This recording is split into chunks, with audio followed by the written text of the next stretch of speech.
अब पूरा नहीं हो रहा है।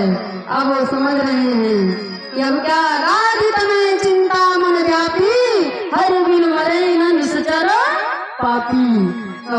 गाली तने के मन में चिंता सता रही है कि धर्म की रक्षा कैसे हो, हमारा यज्ञ कैसे पूरा हो। यज्ञ कहाँ किए थे? बक्सर में कामेक वन, कामेक वन में यज्ञ हुआ था और यज्ञ 6 दिवसीय हुआ था, 6 दिवसीय यज्ञ हुआ था। लेकिन अब वो परेशान हो रहे हैं। सुबह हूँ देखो भैया, हम ठाकुर जी के कार्य में जब कोई भी अच्छा कार्य करने जाते हैं तो संसार की जितनी समस्याएं होती हैं सब घेर लेती हैं, जितनी संसार की समस्याएं होती हैं सब घेर लेती हैं। कोई ना कोई रूप धारण करके अवश्य आएंगे। इसी प्रकार से महामुनि विश्वामित्र जी यज्ञ हेतु आज उनके मन में चिंता सता रही है। देखो जब संत को चिंता होती है ना तो वो चिंतन करते हैं। चिंता किसको होती है?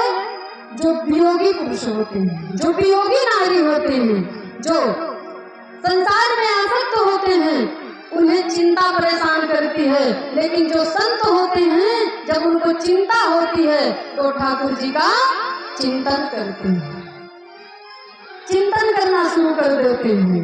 ये लिए अब वो चिंतन करना शुरू कर दिए। गाधित में चिंता मन व्यापी और बिनु मरे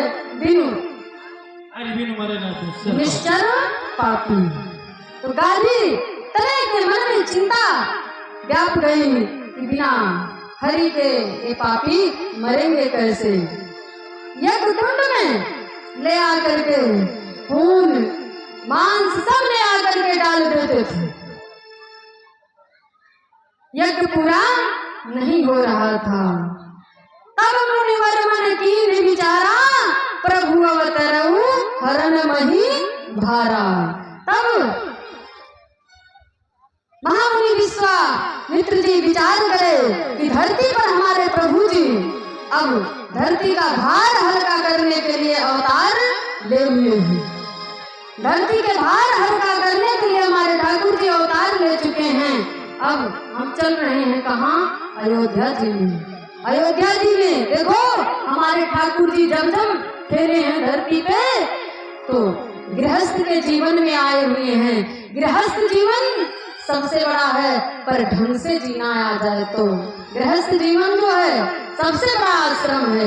लेकिन अगर ढंग से जिया जाए तो हमारे ठाकुर जी जब जब खेले हैं तो एक गृहस्थों के आंगन में खेले हैं, किसी सन्यासी के आंगन में नहीं खेले हैं, किसी महात्मा के। आज महामुनि विश्वामित्र जी इतना दिनों तक तपस्या किए और फिर जाकर के एक गृहस्थ के जीवन में भगवान राम को मांगने जा रहे हैं, मांगने जा रहे हैं। और निकले मन में विचार करते हुए जा रहे हैं कि मैं ठाकुर जी को मांग करके अवश्य ले आऊंगा, इसमें कोई संदेह नहीं है।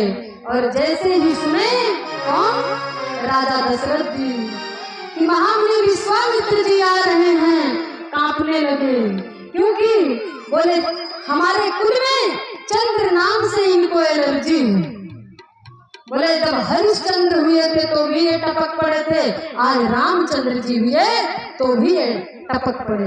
बोले अब वो डर के मारे कांप रहे हैं। राजा हरिश्चंद्र जी का जीवन देखो, जा करके कहा राजा हरिश्चंद्र घाट आज भी है, कहा काशी जी में। मुनि ददात हरिचंद्र नरेसा, धर्म हेतु सह कठिन कलेसा। बिक चुके थे, सब कुछ दान दे दिए, अपने आप को बिक गए। और उसी कुल में भगवान श्री रामचंद्र जी अवतार लिए हुए हैं। वो मूर्ता जलाते थे ना, तो जो आटा मिलता है, जो पिंडा पराया जाता है, जो बोलते हैं ना, वो पिंडा पराया जाता था तो उसी की रोटी बना करके खाते थे। दिन भर घाट पर मुर्दा जलाते थे और शाम को उसी की रोटी बना करके। और एक राजा इतना बड़ा सल्लट हो गया था बाल में और एकदम काले पड़ गए थे मुर्दा जलाते जलाते। सब कुछ लुट गया था लेकिन धर्म नहीं छोड़े, क्योंकि धर्म साक्षात नारायण ने मैंने बताया था कि धर्मो एव हतो हन्ति, धर्मो रक्षति रक्षतो। धर्म की रक्षा करेंगे तो धर्म आपका भी रक्षा करेगा, और धर्म का खंडन करेंगे तो धर्म आपका भी खंडन करेगा। ये सब कुछ बिक गया, सब कुछ त्याग लिए, लेकिन धर्म को नहीं त्यागे, उनको सब भगवान को देना पड़ा।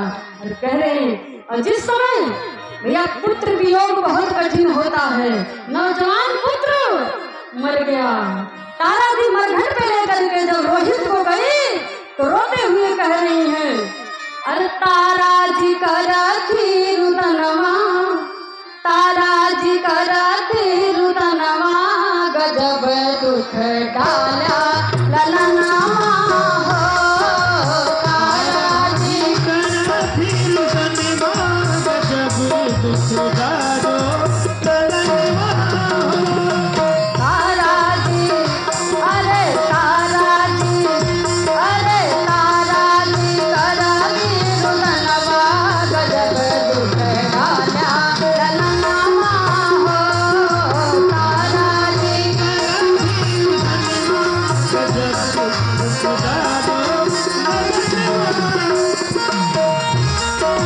डाला ललनवा हो, डाला ललनवा,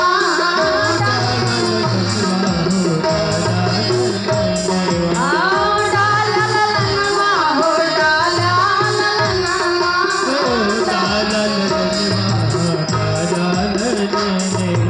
ओ तारा जी करती रुदनवा, ओ तारा जी करती रुदनवा, गजब दुख डाला ललनवा हो, तारा जी करती रुदनवा, गजब दुख डाला ललनवा हो,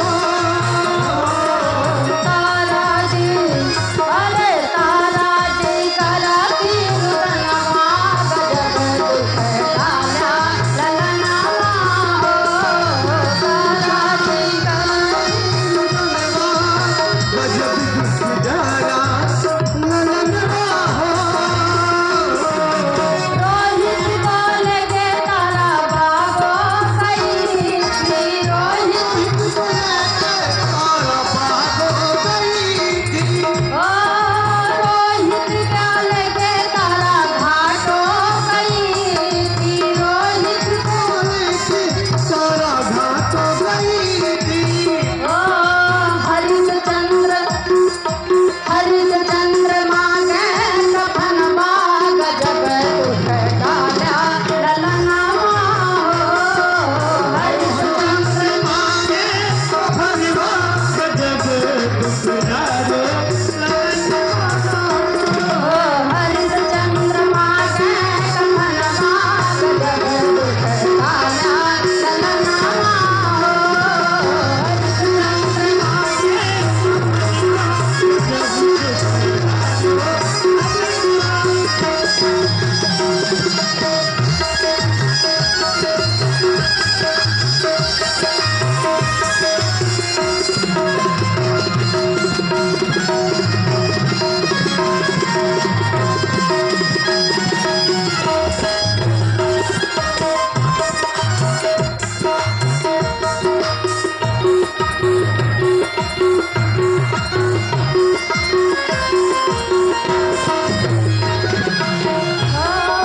तारा जी, अरे तारा जी करती रुदनवा, गजब दुख डाला ललनवा हो, तारा जी करती रुदनवा, गजब दुख डाला ललनवा हो, फुलवा चुनन को रोहित बागो गए थे, फुलवा चुनन रोहित बागो गए थे, फुलवा चुनन रोहित बागो गए थे, फुलवा चुनन रोहित बागो गए थे, ओ अरे डसली हिलस, अरे डसली हिलस नाग दुश्मनवा, गजब दुख डाला ललनवा हो, डसली हिलस नाग दुश्मनवा, गजब दुख डाला ललनवा हो, डसली हिलस, अरे डसली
सूखी जरा ललनमा हो।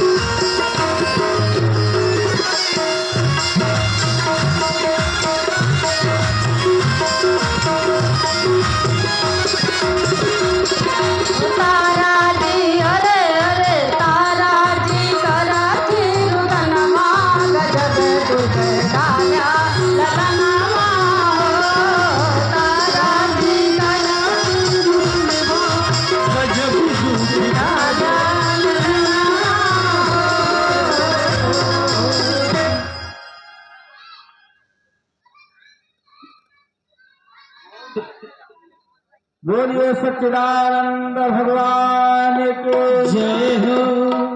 थोड़ा ताकत लगा के बोला करें ताकि ऊर्जा मिल जाए और कलयुग का जो घुसपैठ है वो दूर भग जाए। अर्थात नहीं, आज के कुछ दानदाताओं का नाम आया है तथा जब हम बोलते हैं तो और लोग आ जाते हैं। यहाँ पैसा का काम है ही है, इसलिए बीच में थोड़ा 2 मिनट का समय ले रहा हूँ। पहले साउंड के सामने से जो भाई बैठे हैं थोड़ा इधर हो जाओ। इस बात का ध्यान रखें आप लोग बैठने वाले कि साउंड के सामने कोई न बैठे, क्योंकि कलाकारों को बैठनी नहीं मिल पाती है तो संगीत इधर की उधर होने लगती है। और ये कुछ बोलते नहीं, ये बाद में प्रेशर बनाते हैं हमारे ऊपर। कब? जब ये सुबह जाते हैं डोल डाल के लिए साथ में, तभी प्रेशर बनाते हैं। सबके सामने नहीं बोलेंगे। जब एकांत पाते हैं तब प्रेशर बनाते हैं कि आपने ये कर दिया वो कर दिया, आपने नहीं कहा, तो इनका प्रेशर तब बनता है। तो ध्यान देंगे हम लोग।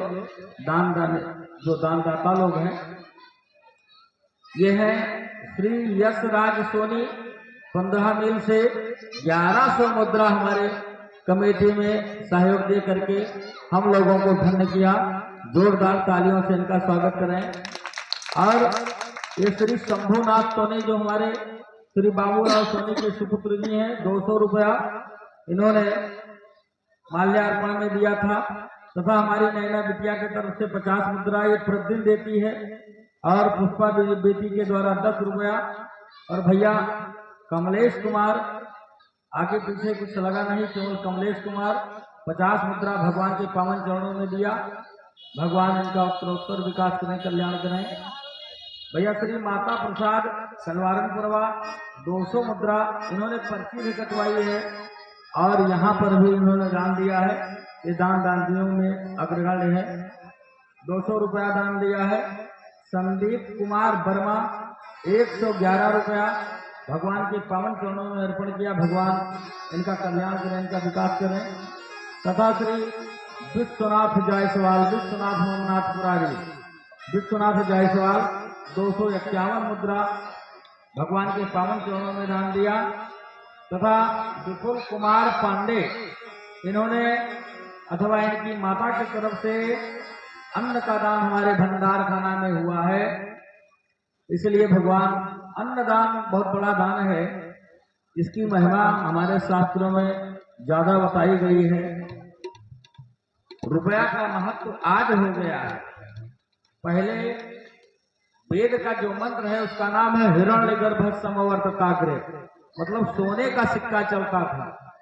लेकिन आज के आधुनिक युग में अब रुपया का महत्व ज्यादा हो गया है।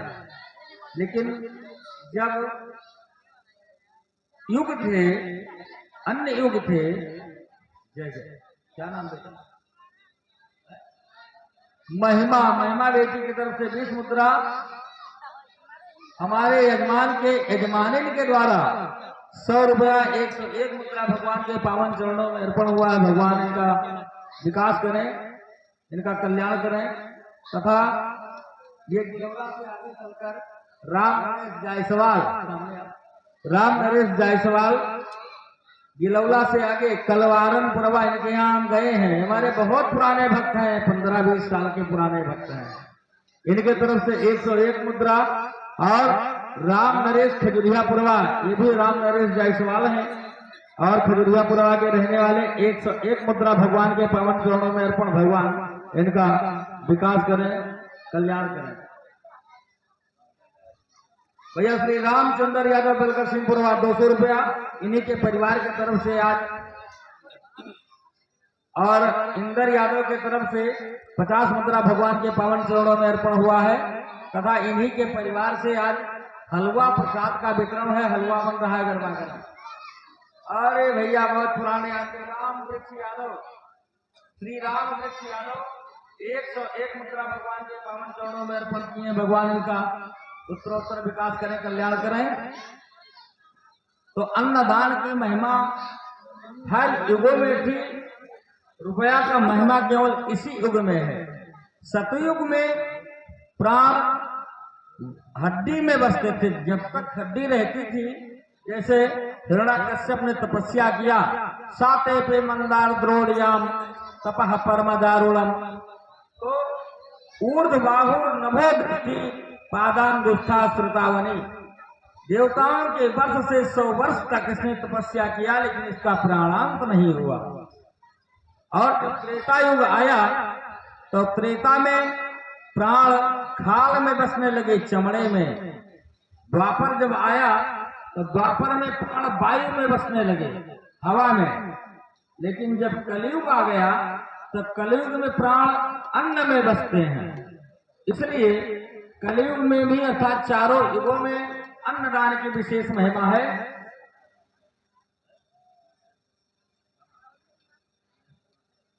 भैया कलवारण पुरवा के सीताराम यादव, श्री सीताराम यादव जी की तरफ से 300 मुद्रा भगवान के पावन चरणों में अर्पण। भगवान उनका सीताराम मौर्य, सीताराम मौर्य के तरफ से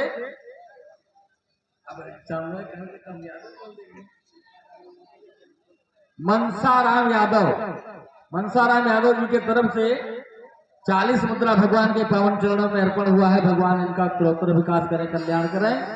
तो इस प्रकार कलयुग में और चारों युगों में अन्न की बहुत बड़ी प्रधानता थी। तो भैया विपुल पांडे जी की तरफ से अन्न का दान आया है। भगवान इनका उत्तरोत्तर विकास करें, कल्याण करें। भैया श्री राजेश कुमार जायसवाल नारायणापुर पकड़िया के रहने वाले 101 मुद्रा भगवान के पावन चरणों में अर्पण। भगवान आज जायसवाल लोगों का दिन है। जायसवाल का अर्थ हुआ है जिसके सवाल पर ही जय हो, उनका नाम जायसवाल। ये इनका सवाल भी रहता है और जय भी रहता है, इसलिए आज जायसवाल और लोगों का दिन है। देखते हैं आज दानियों में सबसे अग्रगण्य कौन होता है, तथा हमारे कमेटी के संचालक अध्यक्ष परमाध्यक्ष श्री बाबूलाल सोनी की पत्नी के तरफ से 2000 मुद्रा का दान हुआ है। इनका मेहनत भी है और इनका रुपया भी है। सभी लोग जोरदार तालियों से इनका तथा इनकी पत्नी का स्वागत करें। जय जय। क्योंकि इन्हीं के बल से यह कार्यक्रम चल रहा है। भैया जय। उत्कर्ष कुमार मौर्य खजुरियापुरा 50 मुद्रा भगवान के पावन चरणों में। भैया श्री राजन वर्मा फवई से 50 मुद्रा भगवान के पावन चरणों में अर्पण किए। भगवान इनका उत्तरोत्तर विकास करें, कल्याण करें।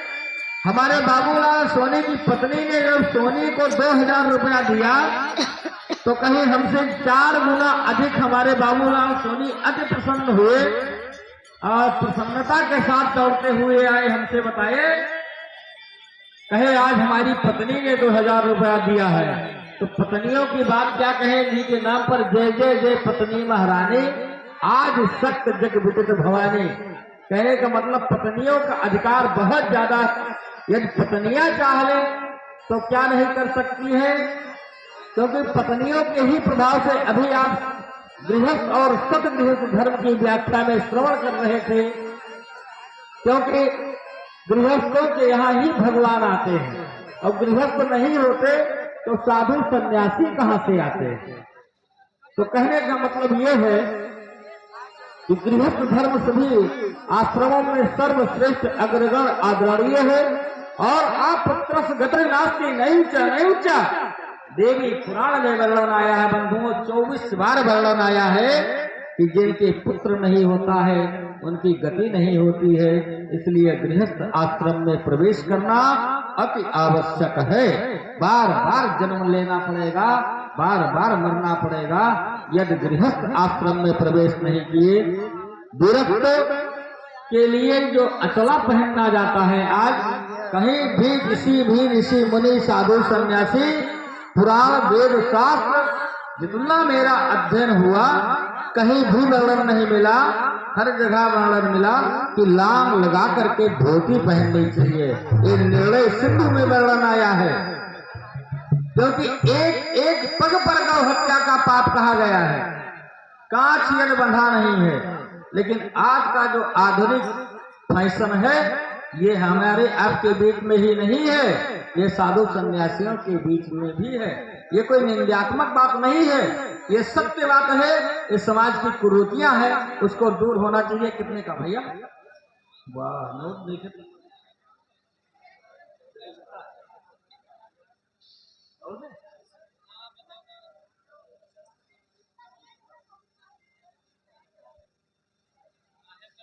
जय जय। तो कहने का भाव यह है, सभी लोग, सभी वर्ण के लोग एक अपने अपने धर्म की पालन करें, क्योंकि पशुओं में भी वर्ण व्यवस्था है। गाय बैल भैंस अलग अलग हैं, पक्षियों में भी वर्ण व्यवस्था है। वर्ण व्यवस्था हर जगह है, तो यदि अपने अपने वर्णों का पालन करें तो इस कलयुग में सतयुग का आना असंभव नहीं है। जय जय। जल्दी आओ मनसाराम, समय ज्यादा जा रहा है, तुम्हीं को देखकर रुक गए। भैया मोतीलाल काली मिश्र परिवार श्री मोतीलाल जी, भैया मोतीलाल के घर में हमारा आशीर्वाद है कि मोती बरसता रहे। 50 मुद्रा भगवान के पावन चरणों में अर्पण। 100 रुपए किसकी तरफ से? वाह भैया वाह, जय जय, ताली लगा दो सभी लोग। मनसाराम यादव ये वैसे प्रतिदिन देते हैं, लेकिन आज ये मनसा इनके मन के अंदर आई और मनसाए करके 101 मुद्रा भगवान के पावन चरणों में अर्पण। भगवान इनका उत्तरोत्तर विकास करें, कल्याण करें। भैया श्री राम तेज मौर्य 201 मुद्रा भगवान के पावन चरणों में सादर समर्पण। भगवान इनका उत्तरोत्तर विकास करें, कल्याण करें, इनकी मंगल कामना पूरी करें। वैसे कहा गया दीर्घ दंता कुछ मूर्खा कुछ खलवाट निर्धना। भैया श्री राहुल मिश्रा 20 मुद्रा भगवान के पावन चरणों में अर्पण। भगवान इनका उत्तरोत्तर विकास करें, कल्याण करें। देखो पैसा आप लोग खुद दीजिए, हम लेते रहेंगे, खूब बोलेंगे, आनंद आएगा, लेकिन ध्यान रहे समय का। दूसरी बात, पैसा देने के बाद दबाव ना बनाए कि हमारा इसी समय बोल दो, क्योंकि एक गीत चलती है तो 5 से 7 मिनट लग जाता है। गीत के बीच में यदि हम बोलेंगे तो लाइव चल रहा है, वीडियो बेकार हो जाएगा, एक बात। दूसरी बात, बाहर सुनने वाले लोग धिक्कारेंगे कि कैसा कार्यक्रम था। तो गीत समाप्त होगा समयानुकूल। 3 घंटे की कथा में 3 बार हम समय लेते हैं, एक बार लेने में 10 मिनट का समय जाता है। और जब मंचासीन वक्ता हो जाता है तो उसका समय लेना बड़ा अनमोल हो जाता है। उसका हृदय धुक धुक होता रहता है कि कितना जल्दी माइक छोड़ें, क्योंकि मौसम टूट जाता है। ये मौसम बन जाता है तो फिर बोलने की एक लाइन बन जाती है, रोकने पर वक्ता का मौसम टूट जाता है। तो इसलिए दबाव, कृपया हाथ जोड़कर निवेदन है कि दबाव न बनाएं। पैसा दें, हम लिख लेंगे, बोलेंगे, हम न बोलें तब तक आप मत जाइए। शायद मैं आपको रोक रहा हूं बोलने के चक्कर में कि हमारी पब्लिक बैठी रहे, शायद उसमें और कोई रहस्य आ सकता है, क्योंकि हम आपको कथा सुनाने के लिए वक्ता को मंगाए हैं, तो वक्ता के सामने आपको बैठाना चाहते हैं अथवा आपके कल्याण के लिए हम आपको बजाए हैं, इसलिए मैं बोलूंगा जरूर। जय जय भैया। क्या नाम है भैया? श्री दिनेश कुमार यादव सलवरिया। देखिए कितनी दूर दूर से पैसा आ रहा है। 51 मुद्रा भगवान के पावन चरणों में अर्पण। भगवान इनका उत्तरोत्तर विकास करें, कल्याण करें, सबकी मंगल कामना पूरी हो। इस मंच से सबके लिए आशीर्वाद, सबके लिए शुभकामना। आप लोग ऐसे सहयोग देते रहें। यह कार्यक्रम आप ही लोगों के बल से चल रहा है और बड़े निर्विघ्नता पूर्वक चल रहा है, हंसी खुशी से चल रहा है। हम लोग भी प्रसन्न हैं, बस ऐसे सहयोग करते रहें। वैसे यहाँ पैसे का अभाव तो है ही है। अभी हम लोग विशेष रूप से प्लस पॉइंट नहीं बना पाए हैं। आज यदि आप लोगों का अच्छा सहयोग रहेगा तो कुछ अपना मार्ग एहसास होगा कि प्रशस्त होगा। कल बास में धूपादिवास है, तो धूपादिवास में आप लोग कंडा की व्यवस्था, कपूर की व्यवस्था, लोहबान, धूप और गूगल की व्यवस्था तथा अगर तगर इत्यादि सुगंधित सुवासित जितनी भी सामग्रियां होती हैं जलाने के लिए, उसकी व्यवस्था करके और 12 बजे के पहले देंगे तो आप लोगों का धूपादिवास में काम आ जाएगा। कारण ये कल धूपादिवास भगवान का है और परसों भगवान का गंधादिवास और औषधादिवास होगा। औषधादिवास में औषधियों का लेपन किया जाएगा भगवान के श्री विग्रह में, और गंधादिवास में सुगंधित चीजों का लेपन किया जाता है, जैसे चंदन इत्यादि, इस सब का लेपन किया जाता है। इससे संस्कार मजबूत होता है। अब विशेष व्याख्या इसकी हम कल से अगर आप लोग समय से आ गए तो करेंगे। आज वक्ता का अधिक समय ना लेकर के, और लाइव रुका नहीं, लाइव चल रहा है, आप सही रखें। विशेष समय ना लेकर के आप लोग श्री जी के पावन मुखारबिंद से श्री राम कथा का रस स्वादन करें। तब तक पैसा मुट्ठी में कस के और अभी फिर बरसा देंगे।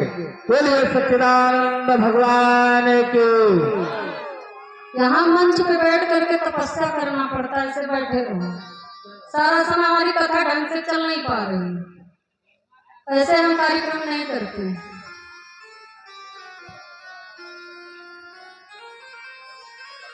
सारा समय कथा में आओ, आज 11 बजे 12 बजे ऐसे तो सारा समय खत्म।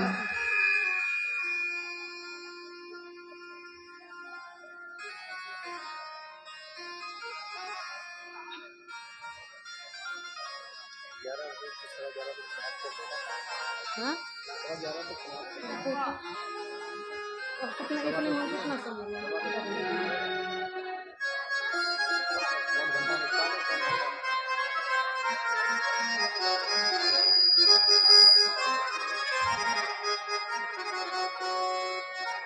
अभी आप लोग कथा श्रवण कर रहे थे कि महामुनि विश्वामित्र जी भगवान राम को लेने आ रहे हैं।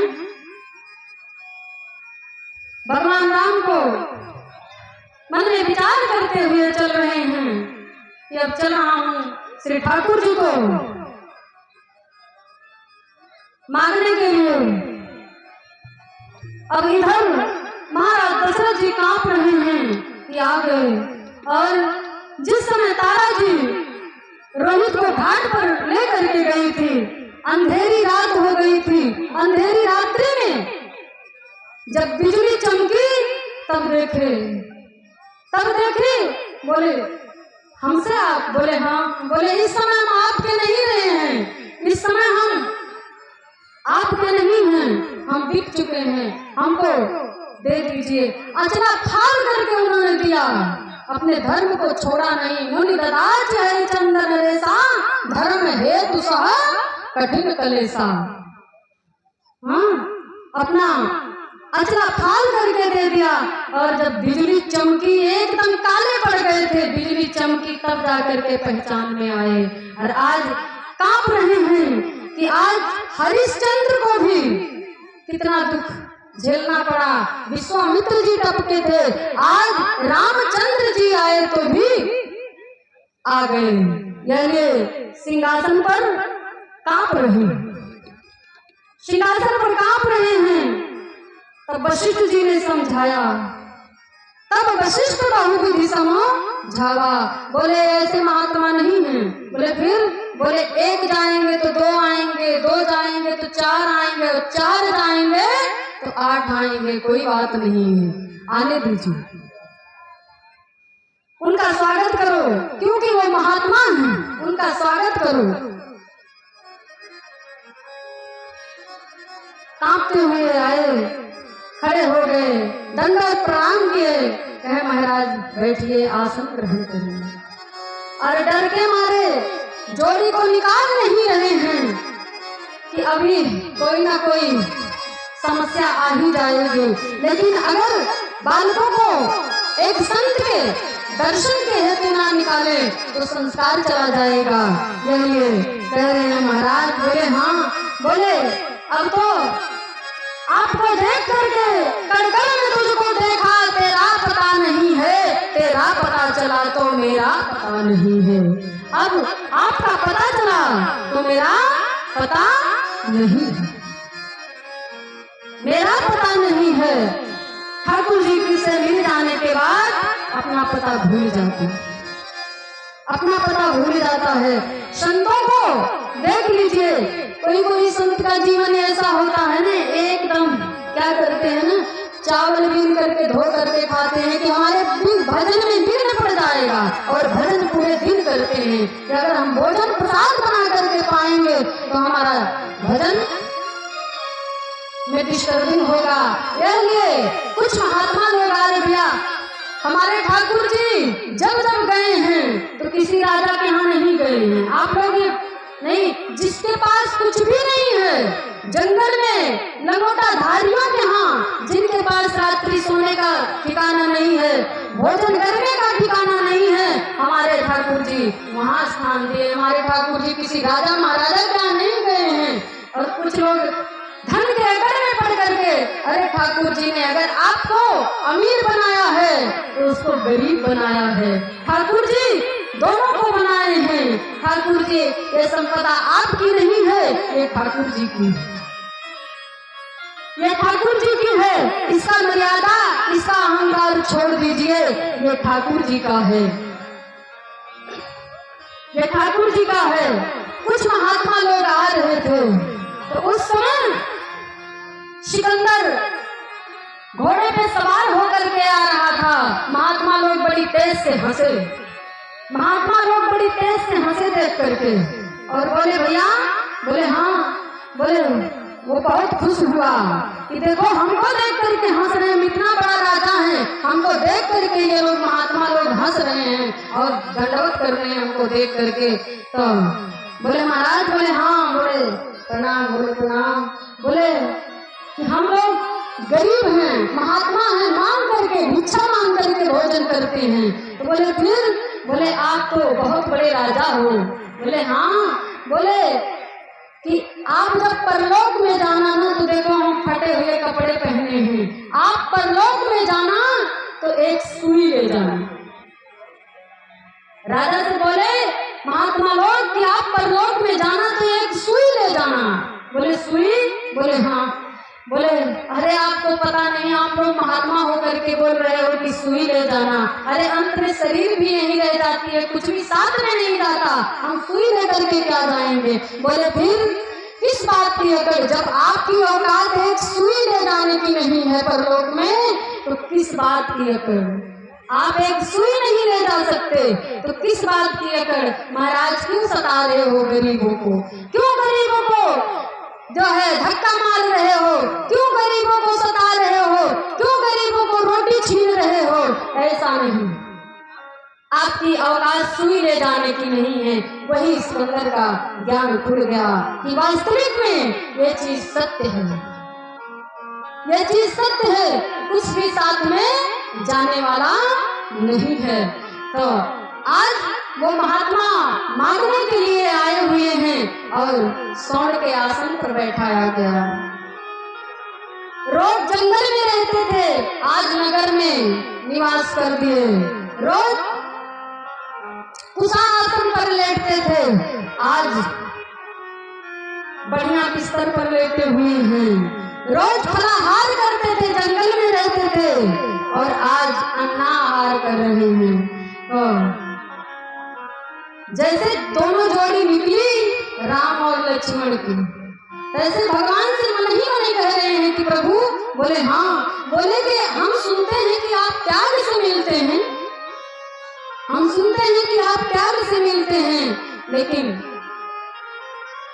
आज तो मैं अब तक जंगल में निवास किया, आज मैंने नगर में प्रवेश कर दिया। अब तक मैं फलाहार करता था, आज मैंने अन्नाहार किया। अब तक मैं कुशा आसन पर लेटता था, आज मैंने सोने के सिंहासन पर बैठा हूँ। अब तक मैं जंगल में निवास किया, आज मैं नगर में प्रवेश किया। लेकिन फिर भी आप आज हमको मिल गए।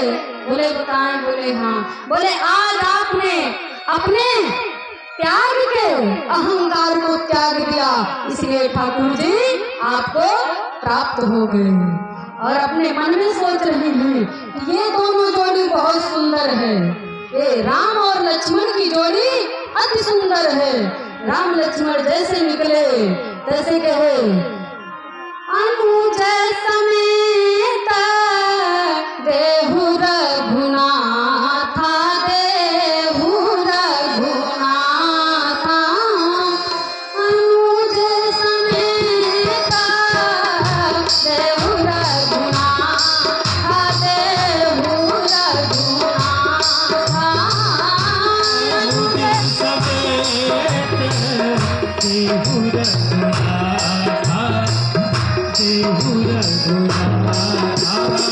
अनुज चार बाजी हम हो बसनाथा, हम हो बसनाथा, चार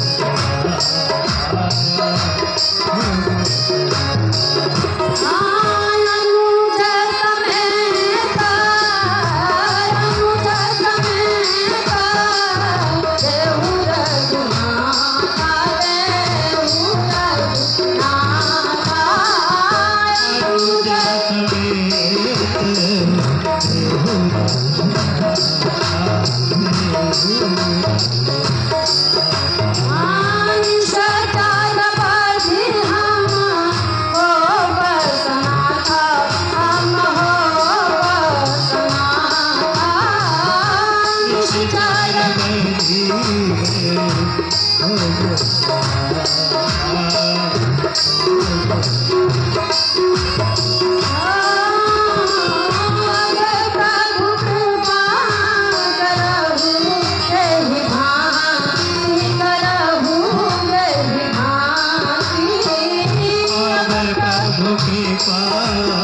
महाराज बोले हाँ। बोले अनुज समय तू जो जो है भरत और शत्रुघ्न जी को नहीं बोली अनुज, क्योंकि एक जोड़ी नरम लक्ष्मण जी क्रोधी हैं और कहा परशुराम जी से वाक युद्ध होगा। अगर राम जी हाथ जोड़ते ना तो भरत जी इतने दयालु हैं, भरत जी इतने दयालु हैं ना कि वो दंडवत करना शुरू कर देते। यह भरत और शत्रुघ्न जी की जोड़ी नहीं मांगे, राम और लक्ष्मण की जोड़ी मांगे, क्योंकि जनकपुर में जब धनुष टूटेगा तो परशुराम जी से वाक युद्ध चलेगा, इसलिए लक्ष्मण जी वाक युद्ध करेंगे। इसलिए बोले अनुज समेत देहु रघुरा था, निश्चर बलि हम हो सना था। बोले महाराज, बोले हाँ, बोले अब तक आप अनाथ थे? बोले बिल्कुल। बोले क्यों? एक माता जी खूब नींद पूरा कर रही है। नींद जो है, ये नींद क्या है? नींद जो है कुंभकर्ण की पत्नी थी, हाँ? तो इसको स्थान मिला है। जब ये कुंभकर्ण मारा गया तो ये रोने लगी। बोले महाराज, बोले हाँ, बोले अब हम कहाँ जाए? तो भगवान बोले जहाँ कथा होगा, कीर्तन होगा, वहाँ आप अवश्य पहुँचोगी, वहाँ कोई संदेह नहीं होगा।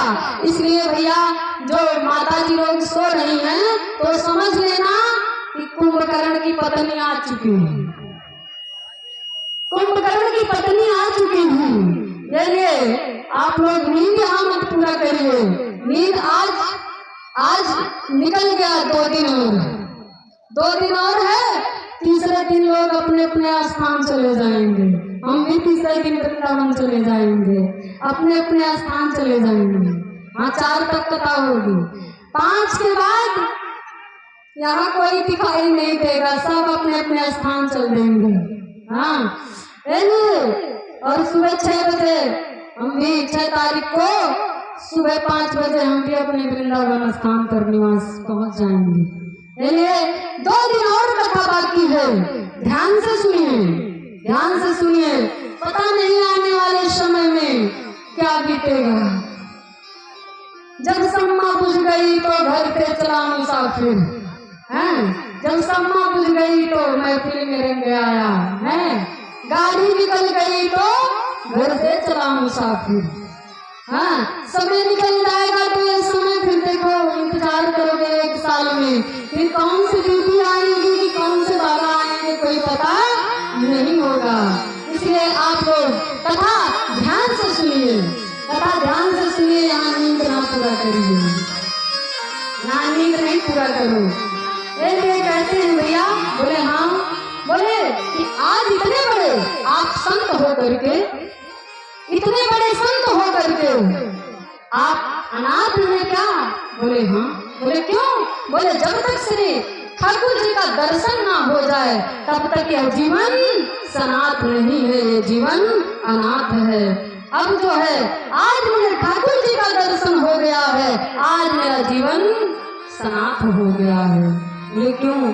यही वाक्य कहा था कौन? तारा जी से बाली कहा था, बाली कहा था जब परमात्मा बाण लगी थी तो उसने कहा, ठाकुर जी ने कहा कि अचल करूं तन राखूं प्राणा, और बाली कहा सुनो कृपा निधाना, जन्म जन्म मुनि जतन कराही, अंत राम कही आवत नाही। आखिरी में परमात्मा आज मेरे नेत्रों के सामने हमारे ठाकुर जी हैं। अब इससे बड़ा हमारा सौभाग्य कुछ भी नहीं है। बाल कहा मेरा जीवन अब तक अनाथ था, आज हमारे ठाकुर जी के सामने आज हमारे इस शरीर का अंत हो रहा है, इससे बड़ा सौभाग्य और हमारे जीवन में कुछ भी नहीं है। बोले महाराज, बोले हाँ। बोले तो आज आप अनाथ थे? बोले हाँ। अब हम सनाथ हो गए? तो बोले कि महाराज, बोले हाँ। बोले चौथे पन पायो सुतचारी, और विप्र वचन नहीं कहे विचारी, मानव भूमि देव धन कोसा, और सर्वस देव आज सहरोसा, प्राण देह प्रिय कछु नाही, और सुनि मुनि देव निश्चय माही। प्राण से बढ़कर के संसार में कुछ भी नहीं है। राज दे दूंगा, कोष दे दूंगा, सब कुछ दे दूंगा, लेकिन राघव को कैसे दूंगा, परमात्मा को कैसे दूं, ठाकुर जी को मैं कैसे दूं? तो बोले महाराज, बोले हाँ। बोले ऐसा करो कि पद दे दो, पद? बोले हाँ। बोले अगर पद दे दोगे और बोले कि हमारे यहाँ कृपा करके आए हैं। रामायण में लिखा है ना कि भय प्रकट कृपाला दीन दयाला, ये हमारे यहाँ अतिथि स्वरूप में आए हुए हैं, ये हमारे यहाँ कृपा करके आए हुए हैं, ये हमारे यहाँ कृपा करके आए हुए हैं महाराज। इनको ऐसे नहीं देंगे, इन्हें कैसे दे देंगे।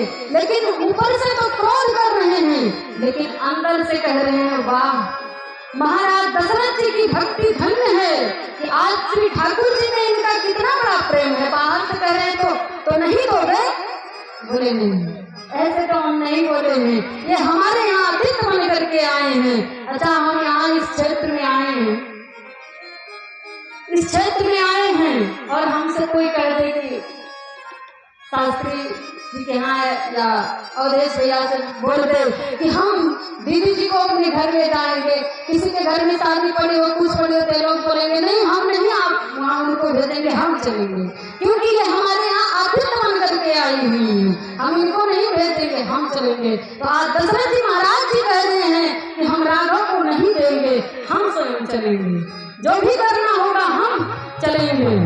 तो बोले अच्छा, बोले हाँ, बोले कैसे, बोले राघव को हम न देंगे, राघव को हम न देंगे, मुनिनाथ मरते मरते, मुनिनाथ मरते मरते, राघव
मुनिनाथ मरते मरते, मुनिनाथ मरते मरते, राघो को मैं ना दूंगा। मरते मरते मुनिनाथ मरते मरते, मरते मरते मुनिनाथ मरते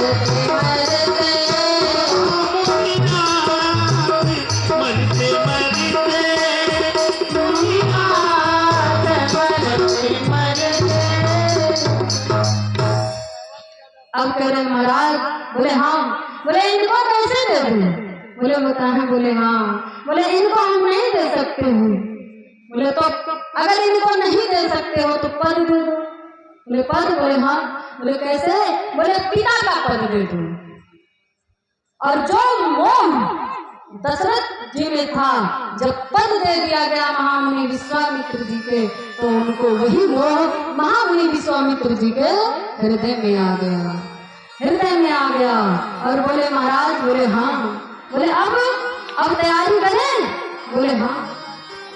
तो बोले कि जब पिताजी को देने में इतनी देरी लगी, जब पिताजी को देने में इतनी देरी लगी, तो माँ होती है, माँ को देने में कितनी देरी लगेगी। लेकिन हाथ पैर जोड़ने के लिए भेजे, माँ से मिलने के लिए अंदर भेजे, तो माताओं से बोले महाराज, बोले हाँ। बोले अब की लगन में इनका विवाह भी लिखा हुआ है, और ऐसे विवाह नहीं। बोले तब? बोले बहुत ही सुंदर कन्या से इनकी शादी होगी, आदि शक्ति जगदम्बा के साथ इनका विवाह होगा। तो मैया बोली अरे बाबा देरी मत करो, लेकर के जाओ। माता जी लोग बहुओं को सुन करके बहुत खुश होती हैं, चाहे तो एक दिन न पटे, लेकिन बहू को जब बेटे के देखने वाले आते हैं ना, तो माता जी लोग बहुत प्रसन्न होती हैं। तो आज कौशल्या मैया कह रही हैं कि बाबा, बोले हाँ। बोले जल्दी करो, इनको ले जाओ। और ले करके जा रही हैं, और कहाँ? बक्सर में कामायक वन में ले करके जा रहे हैं। राम और लक्ष्मण को साथ में चल दिए, दोनों लोग ले करके जा रहे हैं। और महायज्ञ की तैयारी हो रही है, और यज्ञ की आहुति क्या है? यज्ञ का फल क्या है? ठाकुर जी का दर्शन। आहुति तो यज्ञ कुंड में दे रहे हैं, लेकिन निहार किसको रहे हैं? ठाकुर जी को, कि आज मेरे यज्ञ का फल ये है। महाराज अगर महात्मा आ जाए किसी के दरवाजे पर तो सत्कार करके भेजना चाहिए, ब्राह्मण आ जाए, कन्या आ जाए तो सत्कार करके भेजना चाहिए। अगर संतों का जूठन हमारे घर में गिर गया तो इससे बड़ा सौभाग्य कुछ भी नहीं है। तो आज महामुनि विश्वामित्र जी ले करके गए, और यज्ञ की तैयारी होने लगी। जैसे आहुति दे रहे हैं, तो निहार ठाकुर जी को रहे हैं कि आज मेरे यज्ञ का फल हमारे ठाकुर जी हैं, दर्शन दे रहे हैं। और जैसे यज्ञ की तैयारी हुई, और तैसे फिर सुबह हुई, क्या सब लोग आग ताड़का सुबह हो, सब लोग आए और खड़े हो गए, हाहाकार मचा करके खड़े हो गए। और ताड़का क्या पहनी थी? ताड़का क्या पहनी थी? नाक में जैसे गाड़ी के 4 व्हीलर के पहिए नहीं होते हैं, वो पहन रखी थी उसको, और कान में इतना बड़ा बड़ा घंटा पहन रखी थी। और क्या पहनती हैं माता जी लोग? जो एक पे सिलाई मारी जाती है, क्या जो रात्रि में पहनती हैं, किसको बोलते हैं? नाइटी। और उसको भी पहन रखी थी, हाँ? और हाहाकार मचा करके आई। अब परमात्मा जो हाहाकार मचा करके आए, तो परमात्मा बोले दिखाए, चले जात निधि में दिखाई। और जब दिखाए, बोले महाराज, बोले हाँ। बोले मेरे ठाकुर जी एक ही बाण में उसका प्राण ले लिए, क्या? और सुबाहु को ऐसा बाण मारे कि जाओ, मारीच को ऐसा बाण मारे कि 7 योजन का सागर पारा।